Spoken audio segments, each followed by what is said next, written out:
Divorce అంటే విడాకులు. ఒకప్పుడు ఈ పదం లైఫ్లో రాకూడదని కోరుకునేవాళ్ళు, కానీ ఇప్పుడు ఎప్పుడు వస్తుందా అని వెయిట్ చేస్తున్నారు.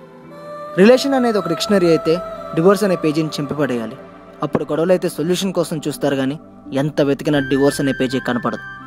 ఒక రిలేషన్ ఇలానే ఉండాలి అని ఎవరు డిఫైన్ చేయలేదు, కానీ రిలేషన్ అనేది హ్యాపీగా ఉండాలని మాత్రం అందరికీ తెలిసింది. ఈ విషయాన్ని ఒక కొత్త పంతాలో చూపించే ప్రయత్నమే మా ఈ సినిమా.